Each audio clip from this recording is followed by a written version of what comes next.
we are going to see the absolute thermodynamic temperature scale, which is also known as Kelvin scale. Okay, so what does this mean actually? First, we should again recapitulate some of the basic information. But we know actually, again it's a kind of recapitulation to understand the topic. Okay, the efficiency of any heat engine cycle receiving heat Q1 and rejecting heat Q2 is given by eta, that means thermal efficiency 1 minus Q2 by Q1, that we know already. Q2 is the amount of heat rejection and Q1 is the amount of heat supplied. By second law of thermodynamics, we can say that it is necessary to have temperature difference T1 minus T2 to get any work from any cycle. That we have seen for heat engine as well as heat pump or refrigeration, any cycle. The source and the sink, there must be a temperature gradient, a temperature difference.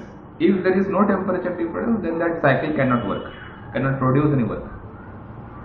We also know the efficiency of all heat engines operating between the same temperature levels is the same.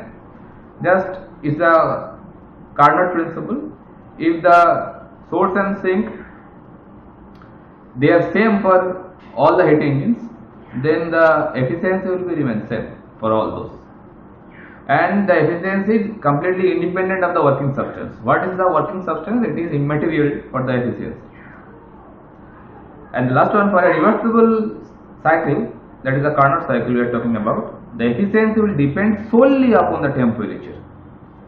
Solely upon the temperature, because the source temperature and the sink temperature, that is the responsible factor for finding the efficiency. How much work it will produce, that only depends on the source temperature and sink temperature. So that way we can conclude by all this statement, eta reversible, that means the efficiency of a reversible engine, is a function of T1 and T2. T1 is the source temperature, T2 is the sink temperature, that is the function. So now we can conclude that any reversible engine efficiency only is a function of source temperature T1 and the sink temperature T2. So that way I can write that eta reversible, it is already, I have lots of time I have used this expression, 1 minus Q2 by Q1 is function of T1 to T2 and T2. And if I just modify that particular statement, instead of 1 minus Q2 by Q1, if I write it by Q1 to Q2, then obviously Q1 to Q2 will be also function of T1 to T2. So I can name it by a different function, so giving a function capital F. But the function parameter will be remain same, T1 to T2, because if 1 minus Q2 by Q1 is a function of T1 and T2, then obviously Q1 by Q2 also will be a function of T1 and T2, but it will be a new function, that's why I named it by a capital F, nothing else. Now, suppose we can consider suppose I can draw over here, suppose it's a heat reservoir we have, that is a source T1, okay, and from there one heat engine that is working, I can name it by E1. So it is sucking some amount of heat Q1 from the source and rejecting some amount of heat, that is Q2. Okay, suppose that is the temperature level of T2. Basically what we are doing now, we are coupling or combining two heat engines. Suppose this is again a second heat engine, that is E2. So that is also having the same temperature Q2 and it will rejecting some heat. Now it is the heat sink, or rather say heat reservoir second one, that is sink. Heat reservoir, that is the second one, that is known as sink T2. Now some heat will be rejected over here, that is Q3. So E2 is also a kind of reversible heat engine. So obviously E1 will produce a work of W1, and W1 is nothing but Q1 minus Q2, because Q1 is supplied heat and Q2 is rejected heat. So Q1 minus Q2 the work produced by E1, and similarly work produced by E2, that will be W2, and I can write it by Q2 minus Q3, because Q2 is supply and Q2 is rejection. So the what amount of heat is rejected by that E1, that is supplied to the E2, and as a result of that E1 and E2 both are combined together. Basically they are in series, they are not combined, they are actually in series. Okay. Now here you can see that E1 is rejecting the heat to the T2 thermal reservoir. Now from T2 it is supplied to the E2 again. Okay, so it is basically two heat engine E1 and E2, they are in series. Okay, now from this diagram I can write that Q1 by Q2. From this diagram I can write now Q1 by Q2, that is the Q1 supplied of E1 and Q2 is rejection of E1. So it is obviously using this particular relation, that is a function of T1 and T2, because source is T1 and sink is T2. E1 is rejecting heat to the T2 reservoir. Okay, and in the same fashion I can write for same relation for Q2 to Q3 also, Q2 and Q3, that is also function of temperature. Which temperature? T2 and T3. Oh sorry, this one should be T3, because T2 already I named over here. So Q2 and Q3, that is also a function of T2 and T3, isn't it? T2 and T3. T3 is the heat sink and T2 is the heat source for E2. Okay, now if we E1 and E2, if we combine them, so they will come after combined, they will constitute another heat engine. Suppose I can draw it over here. Suppose we have combined E1 and E2, so I can draw it over here. Suppose a big engine is formed, that is named as E3, and as a result of that the heat supply will be obviously Q1, that is the same amount of heat supply, and it is rejecting the heat over here. Obviously it will be Q3, because the here also heat rejection is Q3, and it is also a reversible engine. So it is producing a work of W3 obviously, and W3 is nothing but Q1 minus Q3.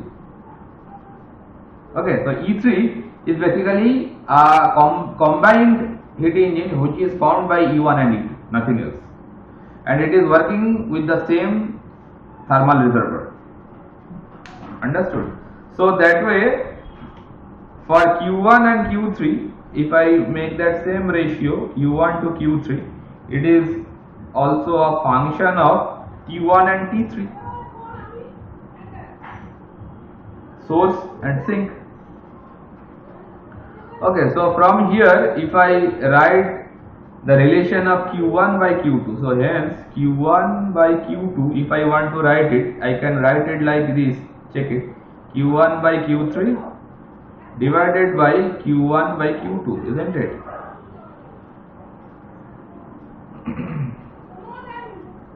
Oh sorry, no, Q1 by Q3, sorry,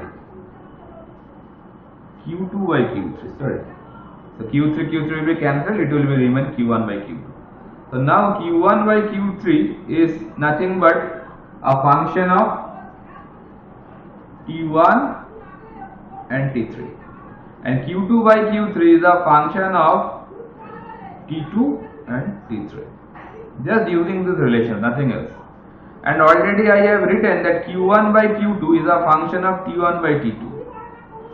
Q1 by Q2, that is a function of T1 and T2, and in right hand side it is a function of T1, T3 and T2, T3.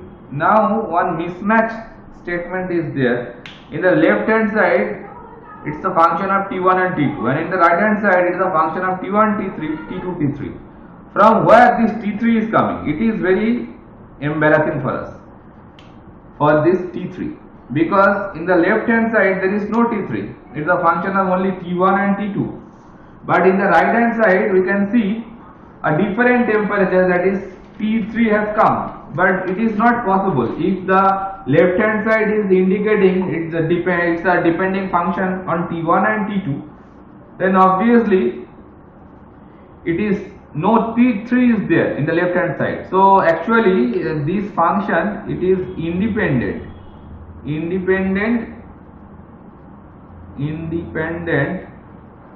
of T3. No T3 is there. So basically, just to make this relation equal, then we can write over here, then we can, so we have to drop T3 actually from right hand side. Okay, so coming this side. So as a result of that, what will coming? It is coming like f function of T1, T2, that is nothing but Q1 by Q2. So I can write Q1 by Q2. It is a function of T1 and T2, and from here we have to eliminate T3.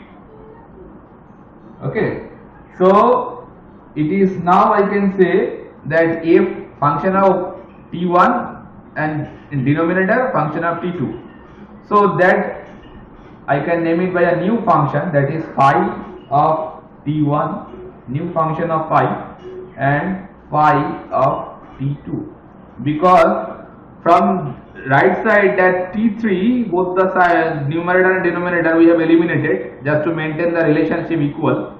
Then at the numerator it will be function of capital T1, and the denominator it is a function of capital T2. So I can name it by a new function, that is phi. So phi T1 by phi T2, nothing else. It is nothing rocket science is there. It's a very simple one, just naming the function by a new notation. Now by scientist Kelvin comes into picture. Now by Kelvin, what he actually proposed, he proposed that phi t, this function he proposed by only t. According to his proposal, we afterward we all accept his proposal, and according to his proposal, that phi t, that function is named by only t, capital T, that is the absolute temperature. So by his definition, that is Kelvin's definition, we conclude finally that Q1 by Q2 is nothing but T1 by T2. That is, by definition of Kelvin, we accept this one. That means the T1, T2, they are basically absolute temperature. So this absolute thermodynamic temperature scale, that is the absolute thermodynamic temperature scale, is also known as Kelvin scale because his proposal. So from here we can see the amount of heat Q1 supplied in and amount of heat Q2 rejected out is equals to nothing equal to with temperature of T1, source temperature, and temperature of T2, that is sink temperature. So now in this particular expression we can replace by temperature also 1 minus T2 by T1, and that is the efficiency for any reversible heat engine. For any reversible heat engine we can use that relation also, 1 minus T2 by T1. Okay, So just for a standard reference point, that in scientist Kelvin actually used triple point of water. Triple point of water, you know, actually at 0 degrees Kelvin that triple point of water actually exists. So the triple point of water actually taken as a standard reference point. So for a Carnot engine operating between the reservoir temperature capital T and capital, suppose if we consider that a Carnot engine is operating between two thermal reservoir, one reservoir temperature is capital T and the other reservoir temperature is capital TT, that is a triple point temperature, that is nothing but triple point of water, triple point of water that is nothing but 273.16 Kelvin. Okay. So if we consider the Carnot engine operating between these two temperatures, then I can write that particular expression like this way: Q by Qt is nothing but T by Tt. Okay, Qt is nothing but the amount of heat at triple point of water. So finally, the Tt value is this one. So I can write that T is nothing but 273.16 into Q by Qt, because that capital TT value is this one. Okay, that is the nothing but the Kelvin temperature scale. Kelvin temperature scale taking the standard reference point of triple point of water. Okay, so that is the whole thing about absolute temperature scale, from where we can see the efficiency of a heat engine. Instead of 1 minus Q2 by Q1, we can use 1 minus T2 by Q1 also, but it is only valid for a reversible heat engine, not for a irreversible one. But this 1 minus Q2 by Q1, that is valid for reversible and for irreversible, both the heat engines. You can use this particular formula, but for only reversible heat engine, you can use this one also or that one also. Okay, so that is the whole thing regarding